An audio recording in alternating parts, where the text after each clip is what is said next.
How you doing, brothers and sisters? And we are so glad you're back here on Alex Sass Show with Glenn Herring at Glenn Zone.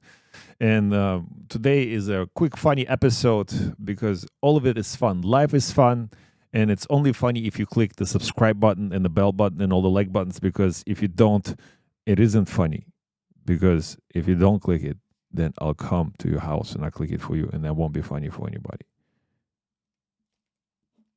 that's a dramatic pose. We won't do that. This is a threat. I do not fear me. I'm a nice guy. I go to church on Sundays. Glenn, what do you know about moon landing? Well, we're going to get a lot of other people to know a lot more about the moon landing in what was that? What year was that? 69. So we're going back 54 years from today. So this is going back to memory lane.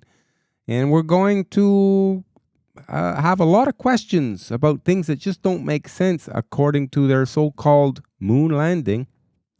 Well, one of the official narratives for the moon landing is that why it makes sense, right? Now, they basically flew with the technology of a household calculator, not even like the Texas Instruments calculator, but the regular calculator that you have in your kitchen, where you're calculating amount of what do they call it? Baking soda you need to cut your cocaine with. But the idea is basically the NASA, the official narrative of NASA. How come since we have you basically have a power of all the computers combined in the world in your cell phone, compared to what it was in '69, and the other improvements in technology in terms of like composite materials and fuels and all this other stuff. And official narrative of NASA that they lost the technology with which they flew to the moon. Like, you ask yourself a question: how come there are no bases on the moon by now, Glenn? What do you think? What? No bases on the moon, or why we've never went back, or no other country has gone back. They said that they lost all the files. Back then it was like a film on these big round reels. They've lost all the reels of the moon landing. So you see, anybody who comes to want to challenge NASA about, can you try and explain a little bit better, or make it at least sound a little bit more realistic? Because as technology is increasing, it's proving that we really didn't go to the moon. Remember a few days ago, we played this clip from this guy from Brevard County in Florida. He was challenging NASA on on the validity of the whole space mission in general. In Brevard County, that's where the space launch happens, right? So that's where the NASA's official address is. And he's like investigating into this because millions and millions of dollars of our money going into this, taxpayer money goes into this. Billions Goes into this. Major mega billion. And Glenn, you have your response to that. You know what you think this is about. Why do you think they're putting so much into it and then they fake all the space stuff? Major fakery to get people to believe, to justify the reason why they should be allowed to put so much of taxpayers' dollars towards this thing. And actually, it's just going to the military industrial complex to institute their controls in all their many countries in the world, which is starting to reverse now, by the way. So, but do you believe there is actual space? Are you a flat earther, Glenn? Never even asked myself that thought if we're flat earth. I know that's a relatively new term that a lot of people are talking about. I don't discount it. I could never do that because I don't know enough to actually formulate what I believe is a superior opinion about it. The only thing that I do notice is that when we do look up into the sky, apparently all the other the planets, the stars, the moon, they all look round. So I don't know, maybe we're different. But so is the light bulb. But the light bulbs that we have here in the studio, they're not necessarily this square, the LED square ones. Anyway, let's get straight to the story. So the story came out. I thought it was an interesting story because there was an ex-Russian space boss, Dmitry Rogozin. He says that while many in Roscosmos defend Washington's version of events, no one could produce irrefutable proof. The former head of Russia's Roscosmos space agency, Dmitry Rogozin, has expressed doubt that the U.S. Apollo 11 mission really landed on the moon in 1969, saying he has yet to see conclusive proof. In the post on his Telegram channel on Sunday, Rogozin said he began his personal quest for the truth about 10 years ago when he was still working in the Russian government. By the way, Glenn, this is not Russia against U.S. stories. There is no proof of any of the countries being on the moon, including the Russians. Russia never sent the men, well, according to official narrative anyway, they never send the men mission to there. They send the rover, and we have a video of that. Rover roll over. Well, I nearly pissed me dacks when I seen this vision of Russia's lunar rover from 1970. I mean, it's equally as fake as NASA, but have a bloody look at this thing. It looks like a rice cooker on wheels. And have a gander at this bozo with his joystick, thinking he's playing on an old bloody Atari 2600. I had one of those. And then when your rice is cooked, the lid comes up automatically. Dig in, fellas. And who the bloody hell's filming this shit? An automatic toilet. And have a look what the rice cooker arrived in. Bloody hell. Surely the Russian public, or anyone for that matter, didn't believe this shit. How's it going here, boys? Yeah, pretty good, boss. Just pressing random buttons and looking like I'm doing fuck all. Hey, Dmitry, can you print us out some photos, mate? Not a worry, mate. I'll just fire up the dot matrix printer right now. And here's our closing shot with the blob of Play-Doh in the background. Gee whiz.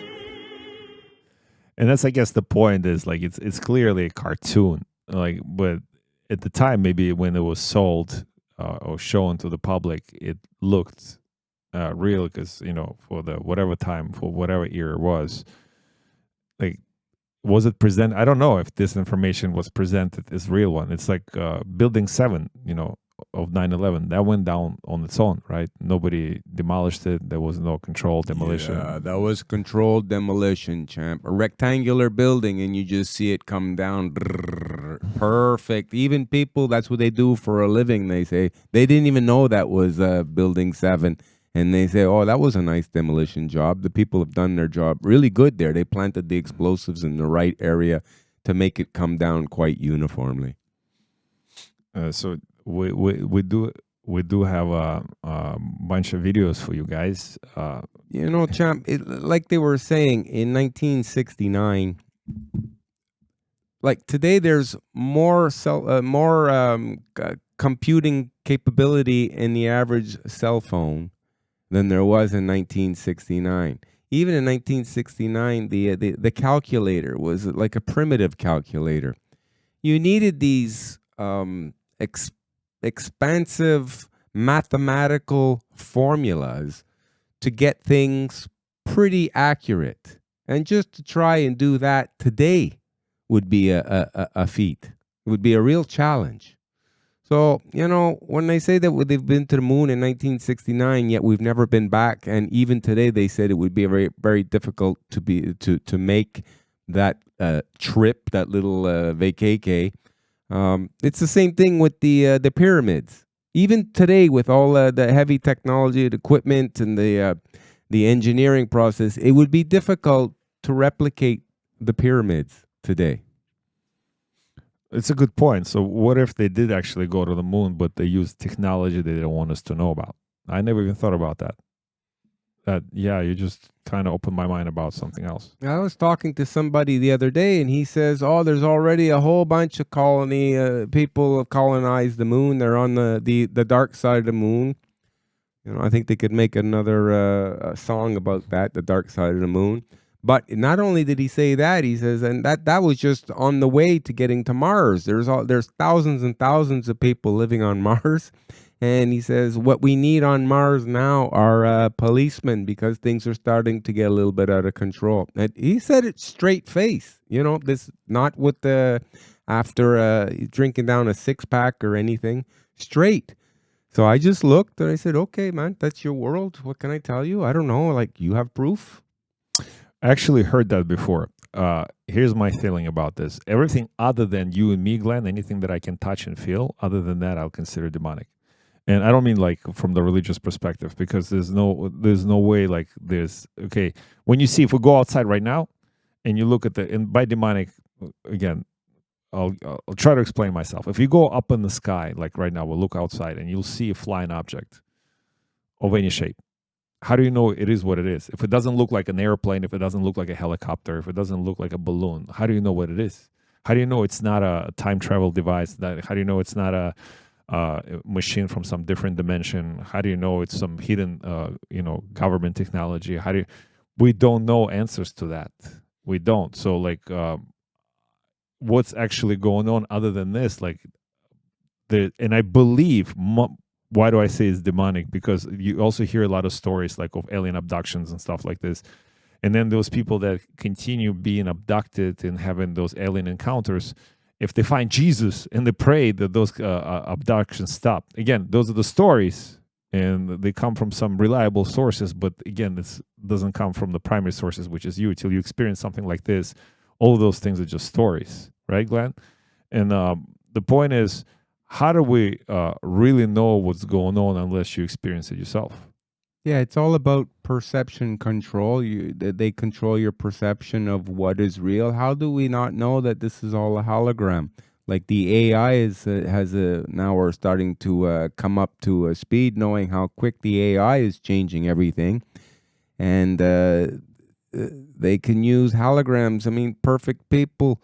You could have Elvis Presley and Michael Jackson on Saturday Night Live on Saturday, and you would think they were real because it's so perfect now. After the writers come back from their strike, mind you. And that's the excellent point they just brought up. It's a perception control. It's a narrative control. So I think like the whole UFO thing, like they come from a different planet, they come from a different galaxy, etc., is to perpetrate the we are on the spinning ball traveling through blah, blah, blah. But there's no real evidence. Not you or me have been to space. We haven't seen the curvature. We haven't seen, again, it's not a flat earther argument. It's just like it's really hard to accept it as the truth unless you experience it yourself. And, I make movies, sci-fi movies. I play aliens on movies. I'm telling you, it looks real when you watch a Hollywood movie. All those aliens look real. Don't they, Glenn? Yeah, like you playing an alien, that must look pretty wild, actually. The point is, what we're going to show you are not specific evidence, but will help you to think outside of the controlled narrative, because you're going to be like, okay, if we accept everything is what told us is the truth, especially back in the day in the 69, etc. You just accepted everything is what you saw on TV was the truth, right? And now, thank God, we have things like internet, although with the bill like C11 here in Canada, even that is going to be under control. But, let's get straight to this. I found those 20 examples of where there's inconsistencies in moon landings. And let's watch this for a minute. Champ, I just wanted to say something quick. Even Warren Buffett, he's in his 90s now. The man's been around. He was the wealthiest man in the world, on and off so many different times. He's comparing AI to the creation of the atomic bomb. So it could have a lot of good things, producing energy, and it could also have a lot of bad things that can happen from this AI. Well, and that is the point, isn't it? Because you are mentioned that that AI in itself could be running this whole thing. Like we could be living in a hologram. Could be Matrix. How do we know this isn't Matrix? How do you know you're not laying somewhere in a pod connected to a bunch of electrodes and this is just what you perceive to be real, but it's not. You don't know that. It's impossible to know. So the savior Elon Musk, he actually even admitted, he's like, this could be, there's a lot more evidence that we live in hologram than otherwise. And he would know a thing or two about space because he flies into space. Remember he flew that Tesla into space, and we're supposed to pretend somebody filmed it from the side, and we're supposed to pretend that was real. Okay, let's get straight into the 20 reasons why the moon landing was the hoax. 1. To begin with, the moon itself is simply a luminary, a non-physical light in the sky, and not a spherical terra firma planetoid as maintained by NASA and modern astronomy.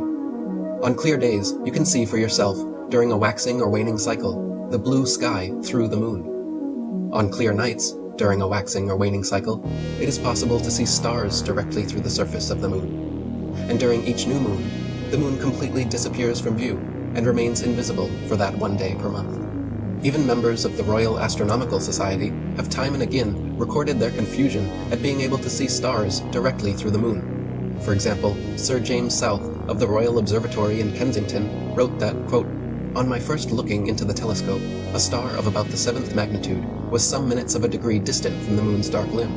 I saw that its occultation by the moon was inevitable, but the star, instead of disappearing the moment the moon's edge came in contact with it, apparently glided on the moon's dark face, as if it had been seen through a transparent moon, or as if a star were between me and the moon. I have seen a similar apparent projection So several times. it's not that far off. If it is true, it is a hologram, isn't it? Impenetrable mystery.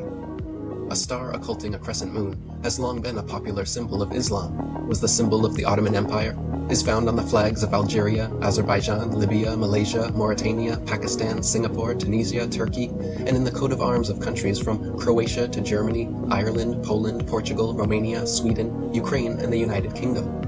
Nowadays, however, thanks to decades of NASA propaganda, Even Ukraine. people believe against the evidence of their own senses that the moon is a physical terra firma planetoid capable of walking on. Glenn, what do you think? But I'm going to need a little bit more. Than It's that. not convincing enough, right? You It's know, not a lot of convincing. times they make things seem very, very complicated so that you don't even want to take the energy to try and discern or try and find the truth. I think that was just one of them. Okay, let's watch the next one. 2. Basic physics proves that not only has man never flown to the moon, but that the entire concept of a vacuum of space is impossible. NASA and modern astronomy claim that the Earth's atmosphere spins perfectly along with the Earth up to an indeterminate height where it allegedly meets the vacuum of space. Anyone who has punctured an aerosol canister knows, however, that a positive pressure system adjacent to a negative pressure system must have a solid barrier separating them, or else they will equilibrate. Furthermore, at ground level, this spinning atmosphere supposedly travels around 1,000 miles per hour and increases in speed with altitude, so that by 250 miles high, where they claim the International Space Station orbits, the atmosphere and everything in it are allegedly traveling a ridiculous 17,500 miles per hour, the speed of a bullet. This means the astronauts in their rockets were traveling faster than a speeding bullet when finally they popped out of the Earth's spinning, pressurized atmosphere and into the non-spinning, non-pressurized, non-atmosphere of the vacuum of space. Even if they could somehow survive such a transition, once in the supposed vacuum of space, it would be impossible to continue steering, because all propulsion systems require the air in the atmosphere to push against. In a vacuum, there is no such counterforce, so all propulsion, rather than sending the rocket forward, would instead send it spinning wildly and randomly out of control. In recent years, NASA has attempted damage control regarding this issue, by now claiming that the moon is actually still within the Earth's atmosphere. But this doesn't change the fact that they stood by this impossible claim for decades.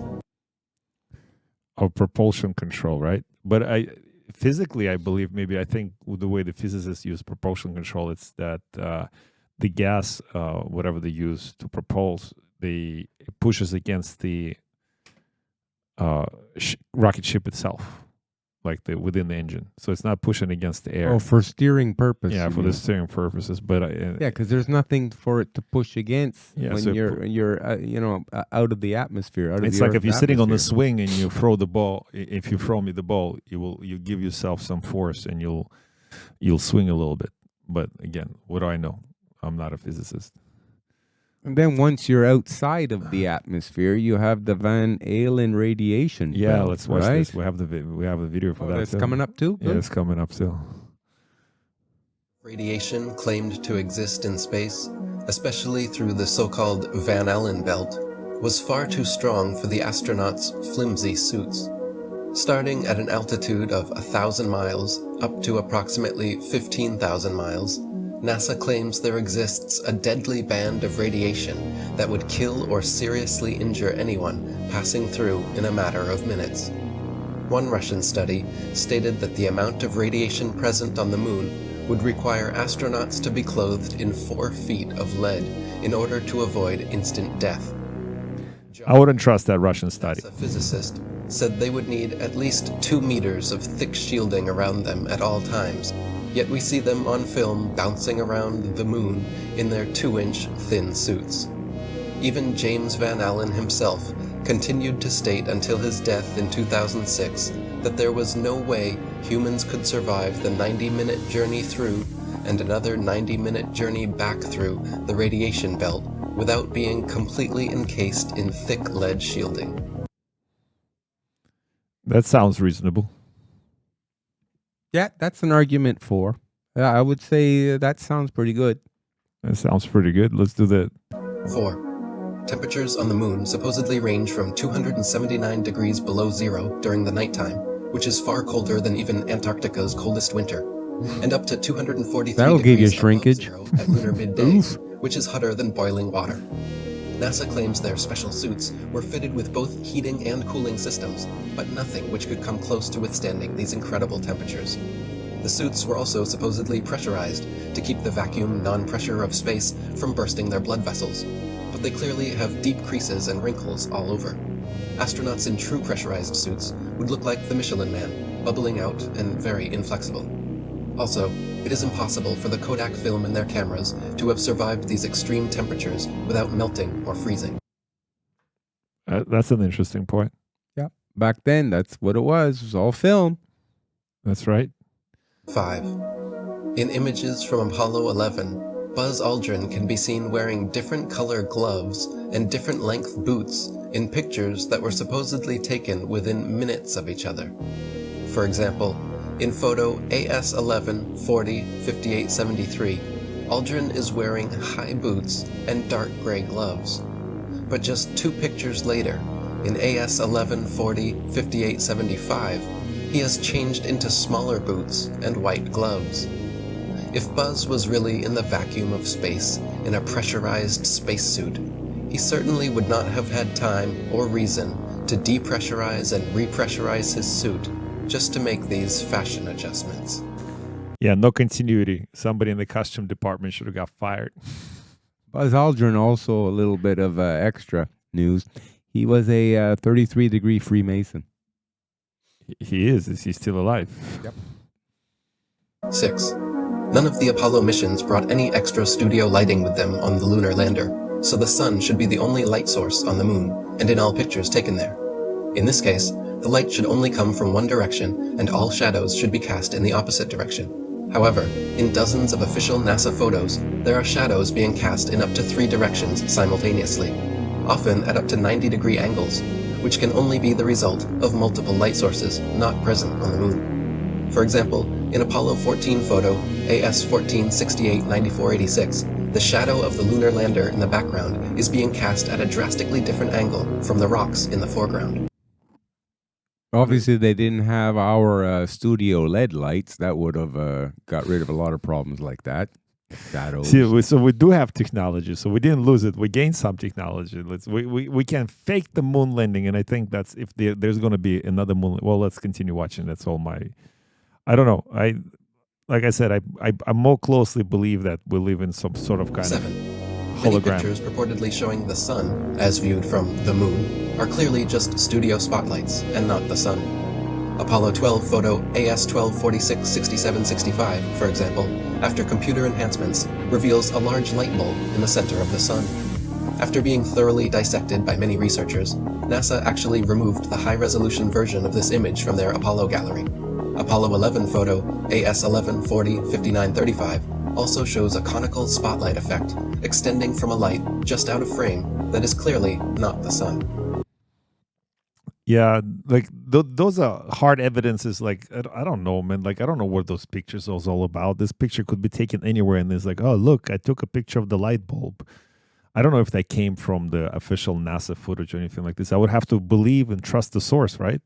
Like even like the video that we're watching, I don't know where they get all this information. I want to believe both ways, but it's hard. Like again, I have to rely on some secondary source, and I have to have a trust relationship with that secondary source to actually receive this information as a truth.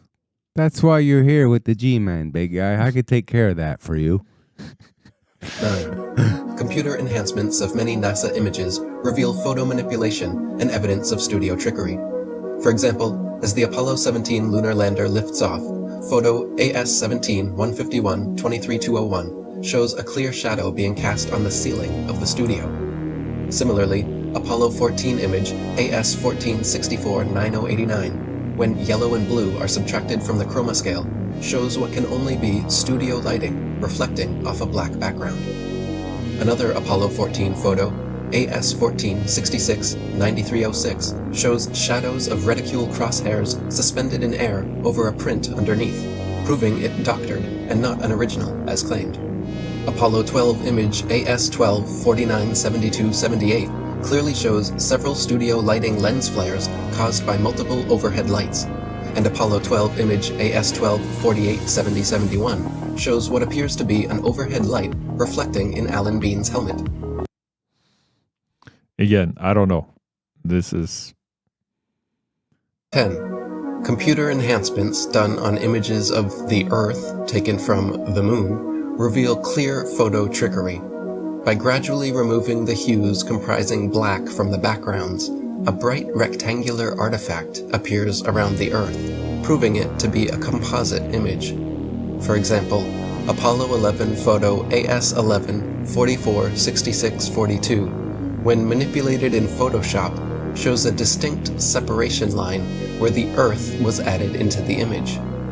Another example is Apollo 17 image AS17-134-2471, which, when enhanced and edited, shows an unmistakable rectangular artifact around the Earth, proving it to be another doctored composite photograph.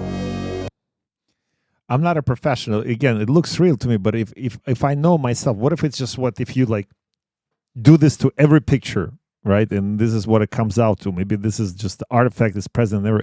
I do not know. We need a professional here explaining it to us. So, big guy, you're unsold so far? I'm not unsold. I'm on I like the shadow things. Like the shadow, there seems like there are too many light sources. The continuity with the thing. Like there's questions. Like at least I can ask questions at this point. This is 10, and this is probably not the only things. Not probably for sure. Not the only evidence that you can use against the hoax or for the hoax. But not that I'm sold either way. It's just, I don't know. Like just by watching this, I don't know. I don't have enough expertise myself. I would have to, again, trust the source. Maybe they're saving the second half for the best. Okay, let's do that. 11. In the original Apollo 16 photo, AS16-107-174-46, there is a rock with a letter C clearly engraved into it, as well as another C drawn into the dirt next to it. This is characteristic of fake stage rocks on a stage setup, where the set designer demarcates prop positions, and of course not something that would ever be found on the moon. After being exposed for this, NASA doctored the two C's out of their official version of the photo, but copies of the original photo are still available online. And how do we know this is not a doctored copy? Again, we have to trust the source somehow. Not sold yet. Next. 12. Well, in several bits of video footage from the Apollo missions, there is evidence of the astronauts using wires to achieve a more weightless appearance. During Apollo 14, there are many occasions where light reflects off the wires attached to their backpacks, making them momentarily become visible. During the Apollo 17 flag planting, just as the two astronauts go to shake hands, light pings off the wires from the top of their backpacks all the way to the top of the screen. And during the Apollo 16 mission, when one of the astronauts falls over, he is quickly jerked back up in an impossibly unnatural manner that could only be the result of being lifted by wires. We're getting closer. That looks Yep. that looks like something. yeah, especially you being in Hollywood and doing stunts, you could see something like that. Yeah, right? 100%. Like the wire work right there, 100%. Right. This is definitely the wire work. Like this is, in terms of production values, it's not bad for 69, but it's not good because we did see Space Odyssey. If you watch Space Odyssey today, Glenn, it looks good, isn't it? Yeah, like Star Trek too. Yeah. We should have a Star Trek discussion as well. Tricky. Yeah. By the way, I think Star Trek was also like a propaganda. It's like the whole diversity thing, inclusion thing, feminist thing, and the UN propaganda thing. That's what I think. But 13. One of the more obvious video anomalies is how several Apollo missions show American flags flapping around in the non-existent space wind. That's the one I always talked about. That one didn't make sense. If there's no climate on the moon, there's no wind or anything, and yet the flags are flying there's around. no atmosphere, right? Boisterously. NASA claims the astronauts brushing up against them could have caused this, but that is clearly not the case, as the flags stay waving for long periods of time with no astronauts touching or even near them. Yeah, that could be something. That one, that's one of the ones I questioned just myself many, many, many years ago. I said, that looks a little bizarre. 15. Another glaring mistake is that none of NASA's images or videos show stars in the background as they should. Just complete blackness, likely because exact star maps, as they should appear from the moon, would be nearly impossible to fake accurately. The testimony of different astronauts on different missions in their autobiographies and interviews just muddies the waters even more, some of them bragging about the, quote, astonishingly brilliant light of the stars, and others saying that they, quote, don't remember seeing a single star while on the moon. Such inconsistent testimony, and the fact that none of NASA's moon pictures feature any stars anywhere in their appropriate positions, is yet more strong evidence of studio fakery. This one makes sense, but again, I wouldn't know. But it makes sense. Like, yeah, how come you don't see stars? 16. Any sovereign-minded, critically thinking adult This one I like. examines NASA image AS11 405922 of the Apollo 11 lunar lander, supposedly on the moon, will see a pathetic 1969 attempt at creating high-tech looking equipment using flimsy construction paper, gold foil, Scotch tape, and metal shower rods. The idea that the piece of junk shown in this official NASA photograph flew to the moon and back is so ludicrous, it's laughable. Most unbiased viewers would assume your average high school art class could construct this contraption without much struggle. But official NASA spokesman and astronaut Don Pettit assures us that actually this 1969 technology is so advanced that even with their multi-billion-dollar yearly budget, they cannot for the life of them recreate it now. I'd go back to the moon in a nanosecond, Don informs us, but NASA destroyed that technology, and it's a painful process to build it back again. Apollo 11 mission controller Harold Loden was quoted saying, "The skin on the crew cabin was very thin, and that was all done because of weight saving. If you really took your finger and poked hard at it, you could poke right through the outer skin of the spacecraft." A lot of BS on the moon, too. Layers of aluminum foil. Project manager Thomas Kelly concurred, noting that the skin, the aluminum alloy skin of the crew compartment, was about 12 1,000ths of an inch thick, equivalent to about 3 layers of Reynolds wrap that you would use in the kitchen. And Apollo astronaut Jim Lovell said, "Whenever I saw a model of the lunar module, it had these rigid sides and really looked strong. Turns out that external portions of the lunar module are actually made up of mylar and cellophane, and it's put together with Scotch tape and staples. We had to have pads on the floor because if you dropped a screwdriver, it would go through the floor." Okay, now we're getting somewhere. It does. Okay, you just look at the picture. I agree. Look at the picture. You can pull it up yourself if you listening to it. But if you watch our video, look at the pictures on it. The Van Allen belt thing makes sense, right, Glenn? With radiation. Yeah, and traveling at 17,500 miles per hour. Do you think this thing looks like it can do that? Well, apparently that sits inside of the rocket ship till it gets to. But then, yes. How do you get back? Well, in space, there's vacuum. I thought Well, I think that was just a landing piece, right? It's just a landing piece because then they had the actual ship in the orbit, right? That's the thing. And then they meshed it perfectly, flew back into the orbit, connected with the ship, and that's the ship that went back to Earth. With a calculator. They did that. They did it with a calculator in '69, but they lost that technology. Okay, it does look like a bunch of tinfoil put together. It looks like a tent on on elevation. Yeah, like a homeless person's tent. It's ridiculous. It's poor people. This does not this okay, now we're getting closer to this. Like you don't need to be a scientist to look at this and question a whole bunch of things and be like, yeah, I'm not really sure. Not really sure. 17.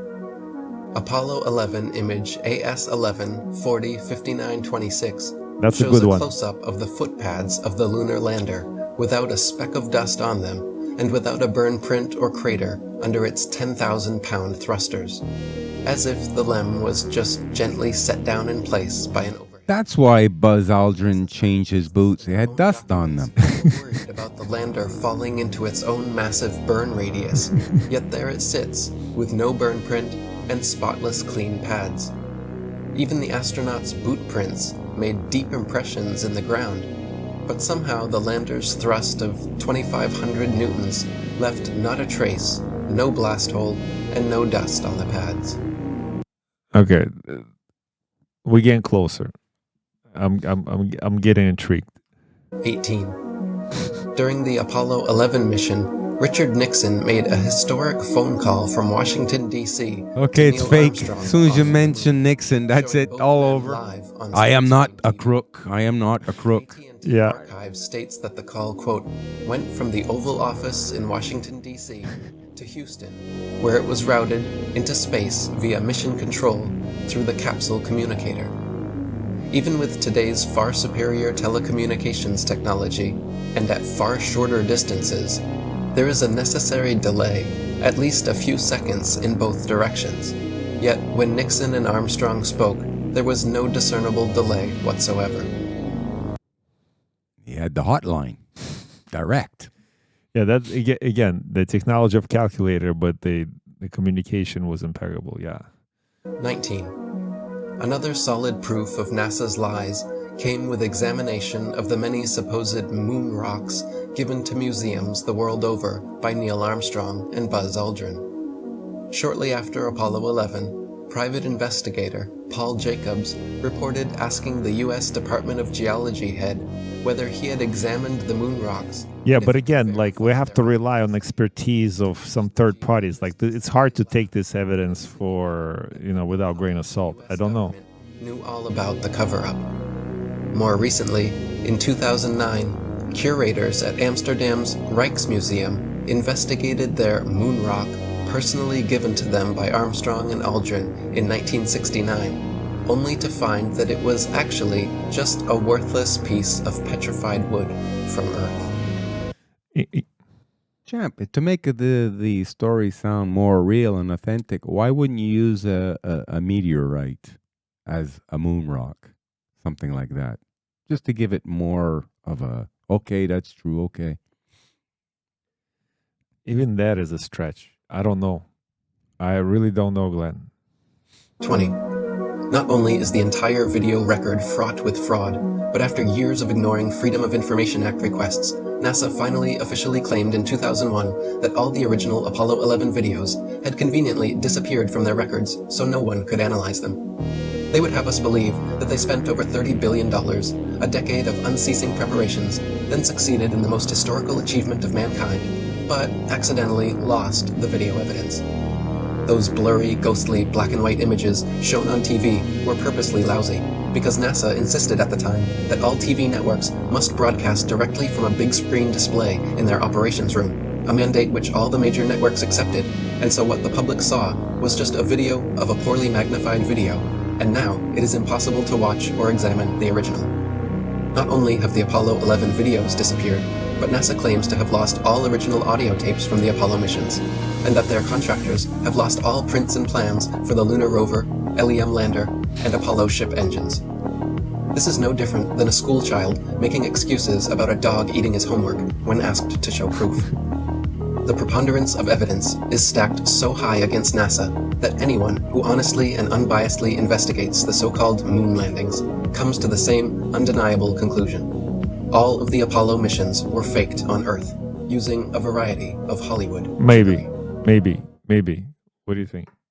I think they should check Hunter Biden's laptop. They'll probably find it on there because everything else is on there. Everything else that they lost is on there. So, which actually an excellent point is all of that. Okay, we did the we talk about Operation Paperclip when they brought the Nazi scientists from Germany, and a lot of them, you know, what was the rocket guy, Van Braun, right? So he's the guy. He's the father of NASA. He's the father. He built us the what was the rocket ship? Or what were the rockets that were flying into England from Germany? V2s. So he roughly half of the scientists went into CIA. The other half of the scientists went to NASA from Germany. I believe my conspiratorial mind goes in that direction. It's all, like you said, it's a distraction. It's some kind of, it is a conspiracy in a way to gain and find funding for other things, or continue to propel the illusion. Maybe they did find it that we live on a flat Earth and that we're enclosed into what do they call it, the firmament, and there's no space. But to control people's perceptions and to continue to control people as slaves, you build this sort of like this alternative reality that is fake in a way, like give people hope. This is another argument for the flat Earth and that there is no space is the population control. Like if you think of Earth as an egg, for example, egg, you know, you have your yolk and you have the egg whites, and when you combine them together, it creates life, and then the life breaks out of the shell and then it grows out. So why we as a people, especially like you mentioned Star Trek, how come instead of focusing on wars, we focus on space exploration? If we already flew into the space in 1969, by now, surely we should have bases on Mars, like you said, right? And this is the way, instead of controlling the population, that's explore the, you know, our solar system first, and then outside the solar system, and blah, blah, blah. So the whole Star Trek thing. How come we're not going, you know, WEF overlords, and how come we're not going in that direction? But how come they spending time, energy, and our resources into locking us down and depopulating the Earth instead of using human resource, which is the greatest resource on Earth, and using it to colonize Moon and the Mars, etc. yeah, that's a good point, big guy. Human capital is the you know, the brain capacity and the will to adapt. That's something that's the real driver for technologies. That's why humanity keeps advancing. There's a lot of people that I talk to that are very they have a fear of tomorrow because it's basically it's the unknown, and when they do put a picture in their head, it's always a negative picture. So they're like pessimistic. But I said, you know, whenever something new comes out, there's good and bad to it. So, you know, focus on the good, and what you focus on will persist and it'll increase.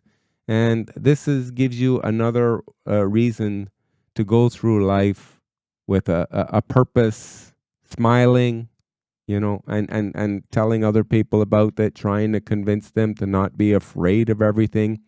Because fear is just a perception of danger. It's not real danger. So fear is also an emotion. So when you see so many men today being controlled by their emotions and logic goes out the window, you know, it loses a lot of pull with me. I don't like to see men thinking like that. Let's step up to the game. Let's do the best we can to control our life for what's coming down the pipeline, and that'll be it. You actually brought up an interesting point. So a lot of people will say, well, how, you know, you think Earth is flat, or is moon landing is a hoax or not? And a lot of people say, why? What's the point? How will it affect my life? And I see the two sides of the coin. Like you said, what's the point? Doesn't matter.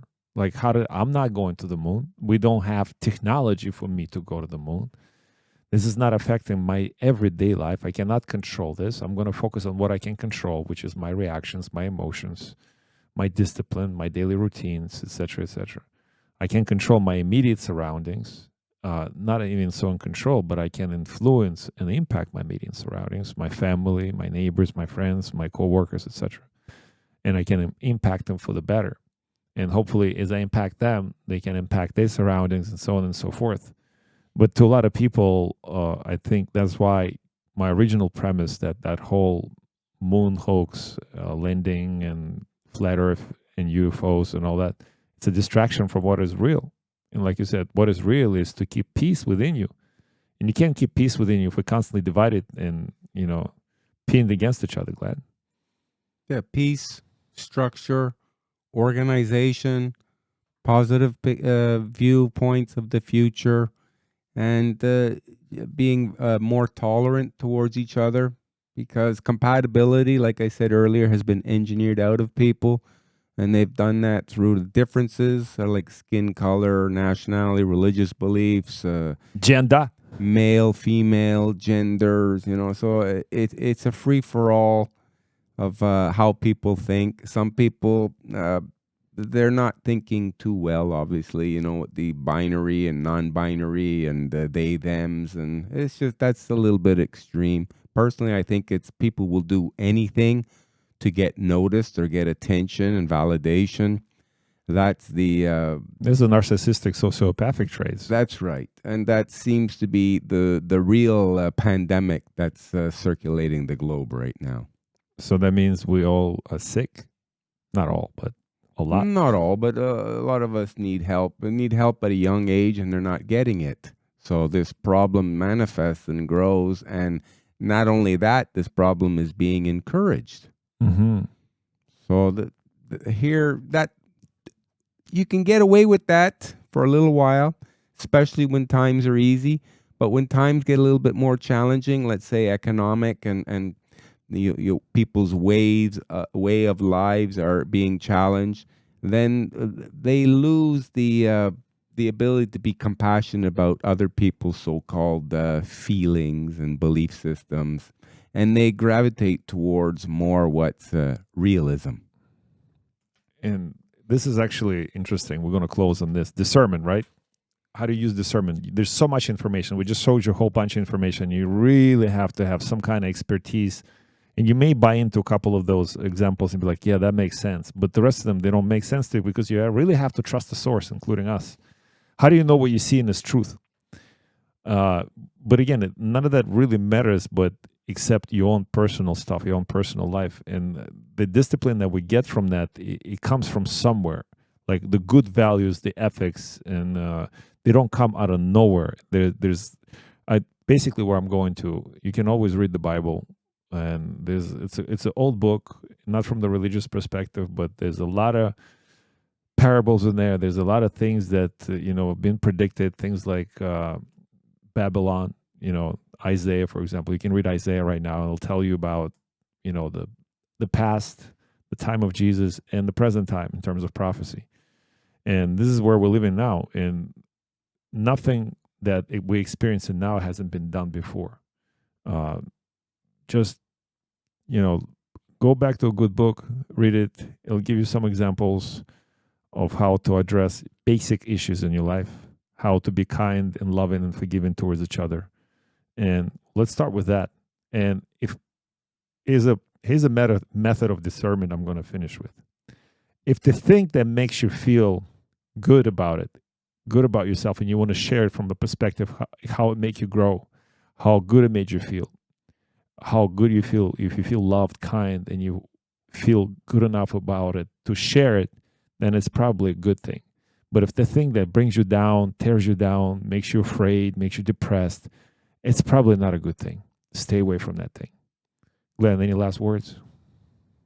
Yeah, and the humanity in us make us want to accept other people's points of views, their freedoms, their thoughts, the what they talk about, and that's okay. That's the good in us. But we should not have to be or forced to embrace. You can accept it, but you don't embrace it. Okay? Now, by not embracing it, if it affects the other person's feelings and they get all down, well, that's like, I don't care about their feelings. That's not important. We focus on the reality. I accept your beliefs. That's it. That's all. I have my own. They're a little bit different. We're different. We're human beings. We're spiritual beings having a human experience. And, we can accept our differences, but we do not have to embrace them. This is what's causing all the confrontation and the problems in society today. It's an amazing way to close the show. Focus on you, brothers and sisters, and serve with love. We'll see you on the next one.